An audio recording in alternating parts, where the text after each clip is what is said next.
Assalamualaikum warahmatullahi wabarakatuh. Alhamdulillahirrabbilalamin. Wabihi nasta'in wa ala umuri dunya waddin. Wassalatu wassalamu ala sayyidil anbiya'i wal mursalin wa ala alihi wa ashabihi ajma'in.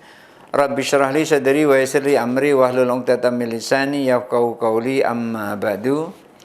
Pemirsa Kompas TV Jambi yang dirahmati Allah, ketika kita beramal memang kita harus hati-hati, jangan sampai amal kita itu teledor, jangan sampai amal kita itu tidak lillahi ta'ala.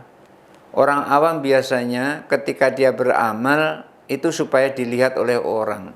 Tetapi ketika orang yang sudah punya ilmu, ia beramal itu dilihat orang maupun tidak dilihat orang, baginya sama saja. Kenapa? Karena yang menilai amal itu adalah Allah, bukan manusia. Ketika ada orang mengatakan, amalan kamu itu adalah bid'ah, mengatakan begitu, maka nggak usah didengerin seperti itu, karena yang menilai amal itu adalah Allah. Kamu jangan tahlilan, kamu jangan yasinan, kamu jangan manakiban, kamu jangan wiridan. Itu adalah bid'ah karena nggak pernah dilakukan Nabi. Nggak usah didengeri yang seperti itu, karena yang menilai itu semuanya adalah Allah. Kita hanya menjalankan perintah Allah.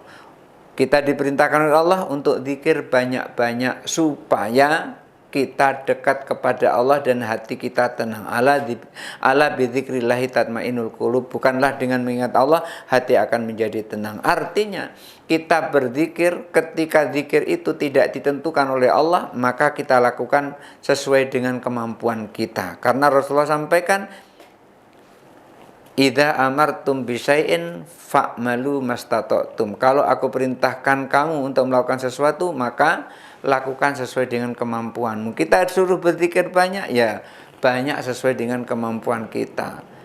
Sempatnya sesuai dengan sempat kita. Bisanya sesuai dengan bisanya kita. Tidak bisa kita diukur dengan orang yang lebih alim daripada kita.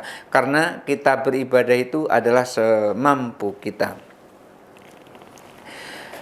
Dan juga pernah ada seorang sahabat yang pada saat itu ingin beribadah atau ingin melakukan amal, seperti yang diriwayatkan oleh Waqi' an Sufyan as-Tsauri, amman samya mujahidan yaqul, seperti yang dikatakan diriwayatkan dari Waqi', dari Sufyan as-Tsauri, dari orang yang pernah mendengar Mujahid. Ia berkata, ja'a rajulun ila Nabi sallallahu alaihi wasallam. Nabi sallallahu alaihi wasallam didatangi oleh seseorang. Waqala, lalu orang itu berkata, ya Rasulullah, inni atasaddaqu bisadaqati. Aku ini bersedekah dengan satu sedekah. Fa'altamisu biha wajallah. Dan aku sedekah ini aku niatkan adalah ikhlas karena Allah Ta'ala. Wa uhibbu ayyuqala li khairun. Aku juga senang kalau ada orang yang mengatakan bahwasanya aku ini adalah orang baik. Dia bersedekah karena Allah, kemudian ia pun senang kalau ada orang yang mengatakan bahwa ia baik. Fana jalat hadil ayat, maka turunlah ayat ini. Jadi ayat ini turunnya lantaran ada orang yang ngadu kepada Rasulullah, ia suka bersedekah, sedekahnya lillahi ta'ala, akan tetapi ia juga suka kalau dipuji oleh orang. Orang mengatakan dirinya baik. Faman kana yarju liqa'a rabbih. Dan barang siapa yang menginginkan pertemuan dengan Tuhannya, surah Al-Kahfi ayat 111, yakni man khafal maqama baina yadillahi ta'ala. Siapa orang yang khawatir, siapa orang yang takut berdiri di hadapan Allah Ta'ala. Wa yuqalu man kana yuridu thawaballah. Dan juga dikatakan, maksudnya adalah siapa yang ingin memperoleh pahala dari Allah. Orang yang mengharap pertemuan dengan Allah itu artinya adalah orang yang di situ menginginkan pahala dari Allah Subhanahu wa taala. Kalau ingin memperoleh pahala dari Allah Ta'ala, fal ya'mal amalan sholihan, maka beramallah amal yang soleh. Maka biasanya ini dibarengi dengan amanu. Innal ladzina amanu wa amilus sholihati. Sesungguhnya orang-orang yang beriman dan beramal soleh. Karena amal seseorang tidak akan diterima Allah tanpa dibarengi dengan iman. maka iman dulu baru beramal. Jangan beramal dulu setelah sekian lama baru beriman. Maka amalnya tidak ada manfaatnya. Tetapi ketika iman dulu baru beramal, maka amalnya itu akan menjadi amal yang soleh. Amal soleh itu apa maksudnya? Kholisan, amal yang ikhlas karena Allah Ta'ala. Yakni wala yusyrik bi ibadati rabbi ahada. Ia ketika beramal tidak mensekutukan sama sekali Tuhannya, tidak dipersekutukan dengan apapun pada saat yang beramal. Maka orang yang beramal seperti ini tidak selamanya amalnya itu akan menghasilkan buah tanpa diikuti oleh amal yang lainnya. Maka Imam Al-Ghazali di dalam kitab Mukasyafatul Qulub, beliau menyampaikan, beliau memetik apa yang disampaikan oleh ahli hikmah. Man amila sab'atan duna sab'atin, siapa orang yang mengamalkan 7 duna sab'atin, tapi 7 yang lainnya dia tidak diamalkan. Ada 7 amal, tetapi 7 amal berikutnya dia tidak laksanakan. Lam yantafi bima ya'malu, maka amalnya yang 7 tadi tidak ada manfaatnya apa-apa. Amalnya yang 7 tadi sia-sia. Amalnya yang 7 tadi hanya capek belaka. Itulah mengapa kita harus hati-hati ketika beramal. Apa yang 7 itu?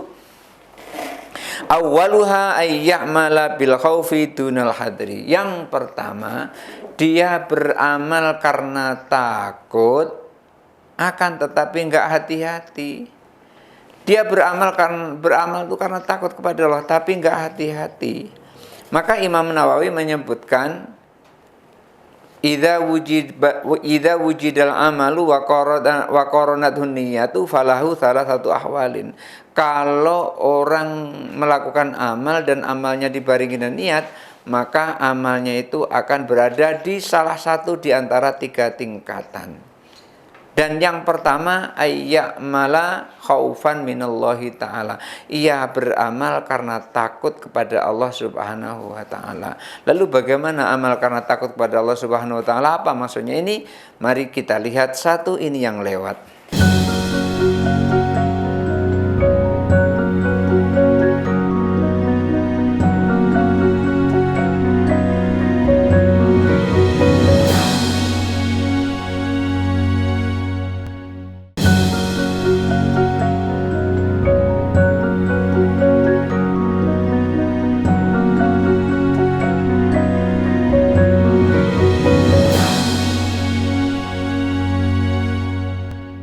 Pemirsa Kompas TV Jambi yang dirahmati Allah Subhanahu wa ta'ala, 7 amal tidak akan ada manfaatnya tanpa dibarengi 7 amal. Yang pertama adalah amal karena takut, amal karena takut kepada Allah tapi tidak hati-hati. Maka Imam Nawawi menjelaskan, ayya'mala dzalika khaufan minallahi ta'ala. Ia lakukan amal itu karena takut kepada Allah. Takut apa? Kalau tidak ia beramal, maka takut dimasukkan ke dalam neraka. Umpamanya sholat, tidak sholat karena takut masuk ke dalam neraka. Jadi sholatnya itu karena takut kalau nggak sholat masuk ke dalam neraka. Puasa di bulan Ramadan, iya puasanya karena takut kalau tidak puasa dimasukkan Allah ke dalam neraka. Maka orang yang berpuasa, orang yang sholat, orang yang zikir, orang yang baca Al-Quran, orang yang manakiban, orang yang maulidan, orang yang apa saja, semuanya itu kalau dilakukan karena takut kepada Allah, tetapi dia tidak hati-hati, maka amalnya itu akan menjadi sia-sia. Yakni yaqulu inni akhafullah, inni akhafu adzaballahi, aku takut siksa Allah. Dia mengatakan gitu, aku takut terhadap siksa Allah. Wala yahdharu minadzunubi, tapi dia tidak hati-hati terhadap dosa. Dia mengatakan takut kepada Allah tapi enggak hati-hati terhadap dosa. maka takutnya, amalnya yang karena takut kepada Allah tadi menjadi sia-sia. Fala yanfa'u dzalikal qaulu syai'an. Ucapannya itu aku takut kepada Allah, maka tidak ada manfaatnya sama sekali, tidak ada gunanya sama sekali. Watsani, yang kedua, ayya malabir raja'i dunat talabi. Ia beramal karena penuh dengan pengharapan tapi nggak ada usaha. Nggak ada usaha. Tapi kalau ada usaha bagus, ini nggak ada usaha. Dia menginginkan sesuatu kepada Allah tapi nggak mau usaha. Yakni yaqulu inni arju sawaballahi ta'ala. Ia katakan, aku ini sesungguhnya mengharap pahala dari Allah Ta'ala. Wala yatlubuhu bil a'malis sholihati. Tapi dia tidak mau melakukan dengan amal yang soleh. Lam tanfa maqalatu syai'an. Maka ucapannya itu enggak ada manfaatnya sama sekali. Maka yang kedua, apa yang dikatakan oleh Imam Nawawi, ayyaf ala dzalika li talabil jannati wasawabi. Ia melakukan amal itu karena ia minta surga, minta pahala. Ia beramal karena minta surga, minta pahala. Lalu dia pun beramal, sholat, puasa, zakat, sedekah. Ia lakukan semua itu. Karena apa? Karena ada permintaan. Apa permintaannya? Minta surga, minta pahala. Yang seperti ini bermanfaat, yang seperti ini. Dia beramal karena Allah, lalu amalnya itu dia minta surga, minta pahala. Artinya dalam ia beramal, dia punya pengharapan kepada Allah, berharap agar Allah memberikan surga, Allah memberikan pahala. Yang seperti ini ada manfaatnya. Tapi yang tadi nggak ada manfaatnya. Dia hanya, aku ingin pahala dari Allah, aku ingin surganya Allah, tapi nggak mau beramal. Dia tidak mau berbuat apa-apa. Maka yang seperti itu tidak ada manfaatnya. Ucapannya yang seperti itu hanya sia-sia saja. Oleh karena itu, lam tanfa maqalatuhu syai'an. Tidak ada manfaatnya apa-apa dari perbuatannya itu. Watsalitsu, kemudian yang ketiga, bin niyati dunal qasdi. Ada orang yang berniat, orang melakukan suatu niat tapi nggak dilakukan. Dia berniat tapi dia nggak bertujuan untuk melakukan niat itu. Memang sengaja, umpamanya gini, aku nanti kalau malam terbangun, aku pengen sekali untuk melakukan sholat tahajud. Berkali-kali dibangunkan oleh Allah, malam bangun hanya buang air saja, tapi nggak pernah ambil air wudhu. Maka yang seperti itu tidak ada manfaatnya sama sekali. Bin niyati dunal qasdi. Niat tanpa ada kesengajaan untuk melakukan apa yang diniatkan, yakni yanwi biqalbihi, maksudnya adalah hatinya dipenuhi dengan niat ayyak malabitoah, untuk melakukan amal sunnah, untuk melakukan amal taat. Apa itu amal taat? Amal taat itu adalah amal yang sejalan dengan syariat, seperti yang dikatakan oleh Ibnu Ajibah Al-Hasani dalam kitab Iqadul Himam ala Syarhil Hikam. Beliau sampaikan, ma yuwafiqus syari'ata huwat ta'atu. Yang sejalan dengan syariat itulah namanya taat. Ma yukhalifus syari'ata wal maksiatu. Semua yang bertentangan dengan syariat itulah namanya maksiat. Jadi maksiat itu yang bertentangan dengan syariat. Taat atau apa ya, taat ya. Taat itu yang sejalan dengan syariat. Maka orang yang ketiga ini adalah dia berniat tapi tidak ada sama sekali dalam hatinya ingin melakukan niatnya itu. Dia berniat dalam hati untuk melakukan perbuatan baik, untuk melakukan perbuatan taat, wal khairat, perbuatan baik, wala yaqsudu binafsi, tapi dirinya tidak ada usaha untuk masuk di situ. Tapi dirinya tidak ada sama sekali pengen untuk menyelesaikan niatnya itu. Lam tanfa niyatuhu syai'an, maka niatnya tidak ada gunanya sama sekali. Warabi'u, dan yang keempat, biddu'ai dunal juhdi. Berdoa tapi nggak ada kesungguhan. yakni yad'ullah ta'ala ayyuwafiqahu lil khairi wa la yajtahidu. Maksudnya adalah ia berdoa kepada Allah untuk minta kebaikan, agar Allah memberikan kebaikan, Allah agar memberikan hidayah kepadanya. Tapi ia tidak sungguh-sungguh. Dia melakukan itu tuh enggak penuh dengan kesungguhan.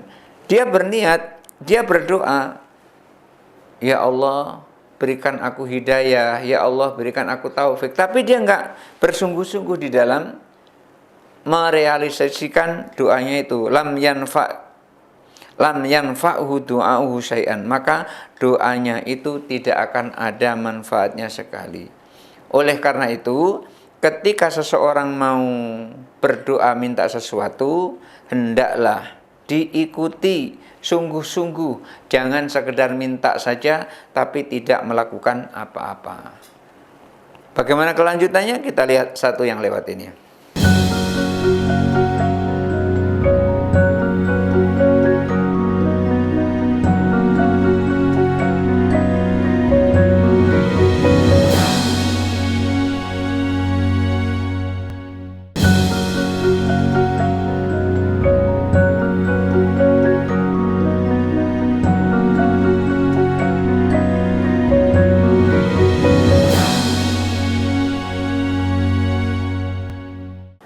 Pemirsa Kompas TV Jambi yang dirahmati Allah, ketika kita berdoa, seyogyanya kita bersungguh-sungguh di dalam doa itu. Maksudnya adalah ketika bersungguh-sungguh itu, kita bersungguh-sungguh agar Allah memberikan taufik kepada kita. Wa yambaghi lahu ayyajtahida liyuwaffiqahullahu ta'ala. Kita bersungguh-sungguh itu agar Allah memberikan taufik kepada kita. Kama qala Allah Ta'ala, sebagaimana firman Allah Ta'ala, walladzina jahadu fina lanahdiyannahum subulana wa innallaha lama'al muhsinin. Walladzina jahadu fina, dan orang-orang yang bersungguh-sungguh di dalam agama kami, lanahdiyannahum subulanya, niscaya kami akan beri tunjuk kepada mereka, niscaya kami akan beri petunjuk kepada mereka jalan-jalan kami. Artinya jalan-jalannya Allah, cara-caranya Allah akan diberikan kepada orang-orang yang bersungguh-sungguh. Ketika berdoa kepada Allah, umpamanya, ya Allah hindarkanlah aku dari perbuatan maksiat, ya Allah hindarkanlah aku dari orang jahat, ya Allah hindarkanlah aku dari mara bahaya. Maka ketika dia berdoa seperti itu, ketika terjadi sesuatu, ya harus dibarengi dengan kesungguhan.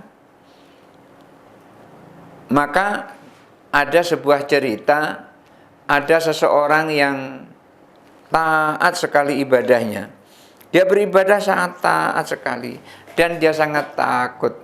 Lalu di hadapan orang tadi ada seorang pelacur, cantik pelacur itu. Pada saat itu, si pelacur ini heran melihat ada cowok yang di depan yang alim tadi. Lalu ia ingin menggodanya, ingin merontokkan imannya. Lalu pada saat itu, dia panggillah laki-laki tadi, minta tolong. Akhirnya laki-laki tadi masuk ke dalam rumahnya. Begitu masuk ke dalam rumahnya, rumahnya dikunci oleh perempuan tadi. Lalu ditawari untuk berbuat zina. Dan diancam, kalau kau tidak melakukannya, maka aku akan teriak. Tapi kalau engkau melakukannya, maka aku akan diam. Lalu orang tadi terdiam sejenak. Daripada nanti dia terkena fitnah. Kebetulan orang ini ganteng, orang ini, maka pelacur pun senang kepadanya. Daripada terkena fitnah, akhirnya dia nurut saja. Tapi dia punya syarat kepada orang tadi, orang sama pelacur tadi. Mbak, aku mau apa yang kamu mau, tapi aku minta satu syarat. Apa syaratnya? Aku mau ke kamar mandi dulu. Ke kamar mandi. Iya, ya sudah pergi sana dulu kamar mandi. Akhirnya ke kamar mandi. Sampai di kamar mandi bukan mandi, dia berak di situ. Beraknya banyak, beraknya mungkin kira-kira 1 piring gitu beraknya. Akhirnya berak tadi, setelah diberai tadi, semuanya berak tadi dijadikan sabun ke seluruh tubuhnya. Seluruh badannya diolesi dengan beraknya, kemudian dengan pakaian yang ada tadi, lalu dia berpakaian dan kembali menuju perempuan tadi. Dia bilang, "Mbak, aku sudah siap." Begitu dibuka, ternyata di dalamnya ada banyak sekali kotoran berlepotan kemana-mana. Maka jijiklah wanita tadi. Lalu selamatlah laki-laki tadi keluar dari rumah. Inilah kalau bersungguh-sungguh berada di jalan Allah, Allah akan berikan jalannya yang banyak, caranya yang banyak untuk menyelamatkan diri dari maksiat yang akan dihadapi. Masya Allah. Mestinya dia harus berbuat maksiat, tapi nggak jadi. Dan ia pun selamat dari teriakan wanita tadi, karena wanita tadi sudah nggak tahan lagi, muntah-muntah melihat dan mencium bau kotorannya tadi. Dan ini terdetik dalam hatinya, itu adalah sepintas saja, jadi spontan saja, karena Allah berikan petunjuknya. Maka walladzina jahadu fina lanahdiyanahum subulana. Siapa orang yang bersungguh-sungguh dalam agama kami, maka niscaya kami akan tunjukkan jalannya yang banyak. Innallaha ma'al musinin. Sesungguhnya Allah bersama orang-orang yang baik. Yakni alladzina jahadu fi ta'atina, maksudnya adalah orang yang bersungguh-sungguh di dalam taat kepada kami, wa fi dinina, dan di dalam agama kami, lanuwaffiqannahum lidzalika. Niscaya kami akan beri petunjuk mereka, kami beri taufik tentang apa yang ia lakukan itu. Wal khamisu, dan yang kelima, bil istighfari dunan nadami, beristighfar tanpa ada penyesalan. Yakni yaqulu astaghfirullah wala yandam ala ma kana minhu minadzunubi. Ia mengucapkan astagfirullah tetapi tidak ada penyesalan sama sekali dari dosa yang ia lakukan. Maka lam yanfaul istighfaru, istighfarnya tidak ada manfaat apa-apa, yakni bighairin nadamati, istighfar yang tanpa ada penyesalan. Oleh karena itu ketika seseorang beristighfar, hendaklah ia punya penyesalan. Jangan sampai tidak menyesal sama sekali, istighfar terus tapi nggak ada satupun yang disesali dari istighfarnya itu. Wasadisu, dan yang keenam, bil alaniyati dunas sarirati, ketika di tempat yang ramai tapi tidak di tempat yang sunyi, yakni yuslihu umurahu minal alaniyati, ia perbaiki perbuatannya di tempat ramai, wala yuslihuha fis-sirri, tapi saat sendirian dia tidak mau untuk memperbaiki. Lam tanfa'hu alaniyatu syai'an, maka yang ia lakukan dari perbuatannya yang diperbaiki pada saat di hadapan orang ramai tadi nggak ada manfaatnya sama sekali. Wasabi'u, dan yang ketujuh, ayyak malabikati, ia melakukan amal dengan sungguh-sungguh, dunal ikhlasi, tapi nggak ada ikhlasnya, yakni yajtahidu fit ta'ati, maksudnya adalah ia bersungguh-sungguh di dalam taat kepada Allah, wala takunu a'maluhu khalisatan liwajillahi ta'ala, tapi amalnya tidak ikhlas karena Allah Ta'ala. Lan tanfa'amalu bi ghairi ikhlasin, tidak ada manfaat amalnya tanpa ada keikhlasan sama sekali. Wa yakunu dzalika iktirarun minhu binafsi, dan amalnya itu hanya akan menipu dirinya saja. Yukhadi'unallaha walladzina amanu wa ma yahdahum, yukhadi'unallaha walladzina amanu, mereka ingin menipu Allah dan orang-orang yang beriman, tetapi sesungguhnya Allah lah yang menipu mereka. Inilah 7 amal yang harus dibarengi dengan 7 amal agar amal kita diterima oleh Allah Subhanahu wa ta'ala. Mudah-mudahan ada manfaatnya. Hadanallahu wa iyyakum ajmain. Wallahu muwaffiq ila aqwamit thariq. Wassalamualaikum warahmatullahi wabarakatuh.